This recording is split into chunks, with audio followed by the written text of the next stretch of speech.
Lorsqu'un individu décède, la vibration de son corps physique atteint un seuil critique où l'entropie, le désordre, devient maximale, il ne peut donc plus rester dans le monde des vivants et doit par conséquent changer de plan d'existence, donc de fréquence, il ira logiquement dans le plan qui soit la plus compatible avec sa nouvelle forme. Il est logique de penser, effet miroir oblige que le même genre de transition ait lieu dans le sens inverse, c'est-à-dire une mort sur le plan physique soit égale à une naissance de l'autre côté du miroir et réciproquement qu'une mort dans l'astral soit égale à une naissance sur le plan physique. On pourrait essayer de comprendre la raison pour laquelle les âmes choisissent leurs futurs parents pour leur incarnation sur le plan physique, mais cela ne donne aucune indication sur le phénomène qui déclenche leur mort dans l'astral. Ce sujet est très rarement traité même par les ésotéristes les plus férus.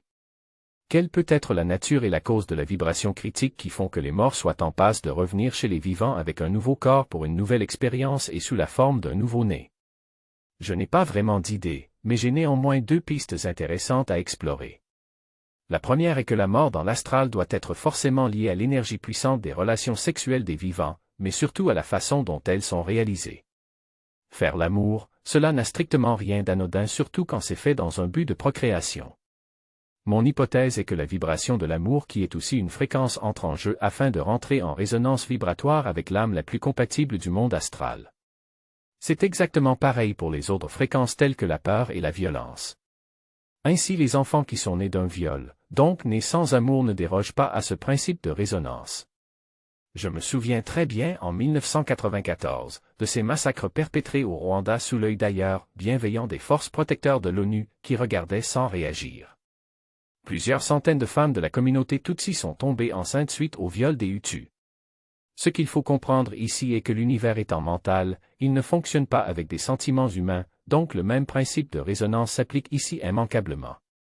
La seconde piste qui est tout à fait compatible et complémentaire avec la première est la suivante. Si je considère que l'astral soit un plan miroir, alors ce qui est perçu par les vivants comme étant du plaisir lors de l'acte sexuel est alors perçu comme de la douleur dans le plan astral. Les gémissements de plaisir, notons au passage cet étrange oxymore, de la femme durant l'acte est une manifestation physique de ce qui s'apprête à se réaliser dans l'astral.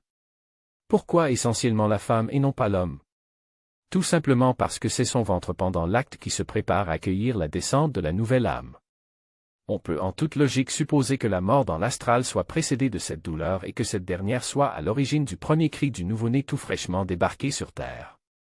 Le nouveau venu est accueilli avec bonheur par ses parents et applaudi par les sages-femmes, ne pourrait-on pas penser que la même chose se produit dans l'astral?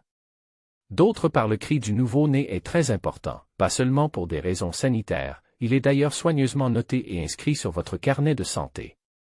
Bien entendu, le médecin pédiatre cherchant à savoir s'il y a eu ou non un cri du bébé après la rupture du cordon ombilical ne fera pas de corrélation avec sa mort dans l'astral.